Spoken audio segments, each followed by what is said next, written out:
Hello everyone. Today we'll be talking about how to select a research topic. Research is an essential part of postgraduate or PhD life. When you consider the dental field, majority research is conducted at the PG level as a part of quota completion. A few of us might be interested in pursuing research for personal interest. So the main question is, how do you select a topic? Selection of an appropriate topic will decide how easy or how tough your work will be towards your research. So based on my experience and guidance of my staff, I have compiled a few things to consider before selecting a topic. Do share and like if you find it useful. So the first thing we need to consider is the finance. Most of our thesis and short study researches, they are self-financed unless you get some financial aid from your institution. So decide on your budget first. You will be spending on the materials needed for your project. Like if you're collecting samples and blood like blood, saliva or gingival tissues, then you need armamentarium for collection. Some of that may be available in your college, some may not be present. So you will need to procure it from an external source. Then once you collect your sample, you will need equipment to store it. These samples need to be analyzed. Now, if you are measuring something, then that particular device should be present. Some cost factors which we usually don't consider in our budget, but we should. Those involve the transport. Now, if the analysis site is away from your collection site, you will be spending on the travel. Stationery, printing work, copies for staff, files, folders, and then there are these unseen expenses which arise. Keeping all these factors in mind, decide on a budget range you will be ready to spend on. Your budget will determine the type of study you can do. So bigger the budget, more the options. Once the budget is set, you need to decide on the type of study you would like to conduct. There are so many types. A few of them that we will be discussing include the questionnaire study, sample collection study, in vitro study, and comparison study. First, we have the questionnaire study. In this type of study, all you need to do is formulate a few questions on the topic of your choice. These questions can be asked to the subject orally while you record the answers, or you can give a printed form for them to fill. There is another option of Google Forms wherein you can send the link of your questionnaire to the participants and then they can fill it whenever possible for them. This type of study has many advantages. First, it is cost effective, one of the most affordable ways to gather data. You can collect a large amount of information from a large number of people in a short period of time. It is practical, open-ended or multiple choice questions, fast results, scalability. If online, you can distribute your questions to anyone, anywhere in the world. Easy analysis, respondent anonymity, no time constraints. Subject can take their time to complete the questionnaire on their own pace. As a bonus, a research has shown that if the researcher is present, it can lead the subject to give less honest and more socially desirable answers. You can cover every aspect of the topic.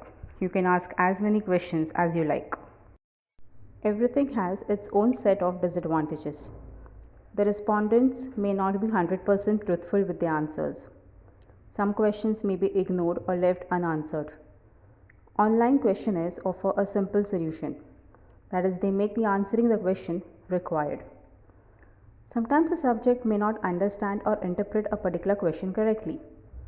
If they have a doubt on a particular question, they may not ask it or the researcher may not be present around to clarify their doubts. This can cause skewed results. If the questions are difficult to analyze, you may end up with meaningless data. And again, here the sample size is usually on the higher side, so data compilation and analysis can take some time.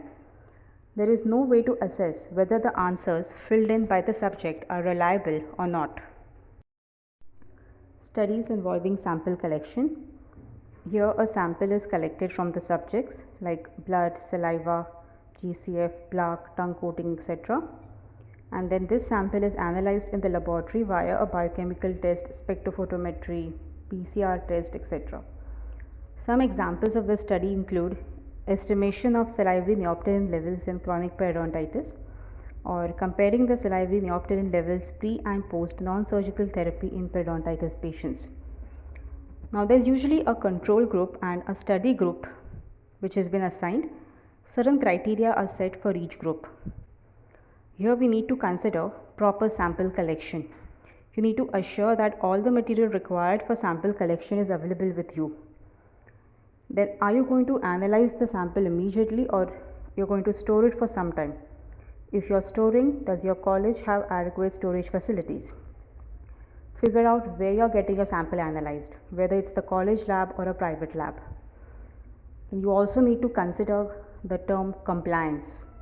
Now, not everyone is comfortable at the thought of drawing blood, that too for a research purpose. So some potential candidates may refuse to participate.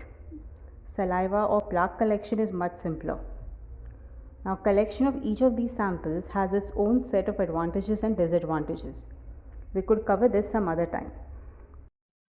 Studies involving extracted teeth, like we have testing of various dental materials on a sample of extracted teeth, or studies to check the marginal adaptation of a restoration by means of a dye penetration test.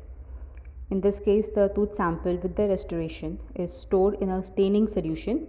The dye penetrates through the gaps and empty spaces between the tooth and restoration, indicating micro leakage. Now, in this case, there is a lot of laboratory work involved.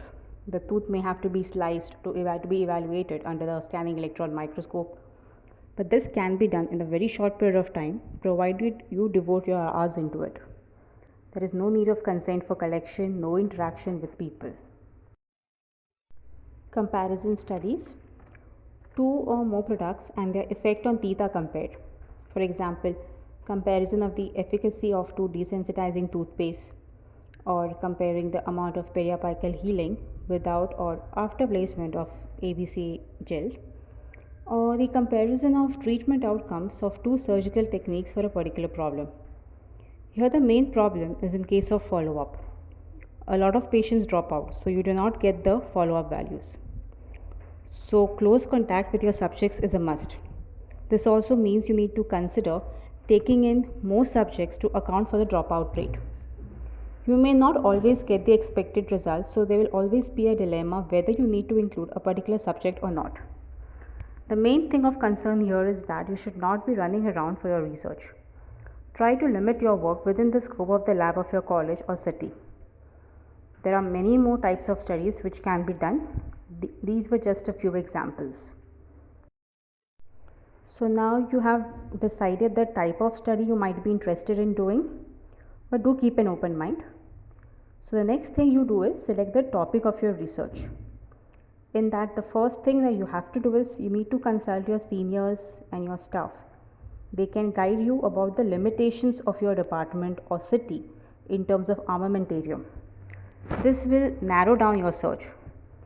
Identify the trending topics. Check out your college library. Go through the contents page of the journals. If you find something interesting, go through the article. Now you need not read everything. Just know what is done, how it is done. Does it add anything to the literature? And then go to the conclusion. The limitations of the study will be listed here. This will give you an idea to consider the options to overcome this limitation in case you decide to do this particular type of study. For that, you need to refer PubMed, Medscape, or the journal websites of your respective journal. Make a list of topics that interest you. Divide it into different categories. Topics with ample research present. For example, there are so many articles which are published comparing the efficacy of two different types of local drug delivery agents. But there will always be some sort of limitations to these studies. Check whether it is feasible for you to do away with these limitations. Then topics with less research.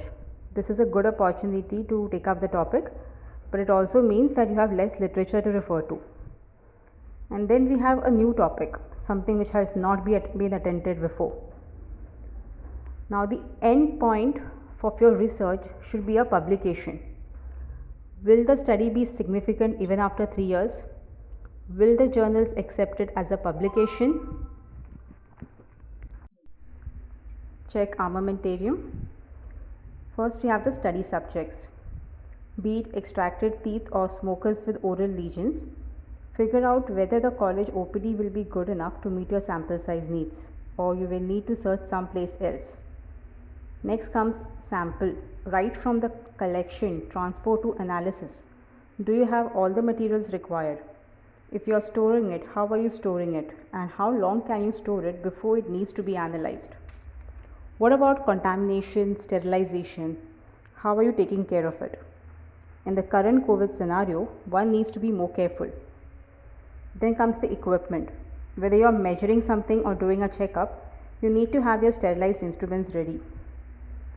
How much is the analysis costing you? Will it be cheaper if you purchase the kit and provide it to the lab? Talk to the lab personnel about it. Stationery, consent forms, questionnaires, they need to be ready. Have at least 4 to 5 topics ready before you get it approved from your guide. The end point of a study should be publication and not the completion of the study.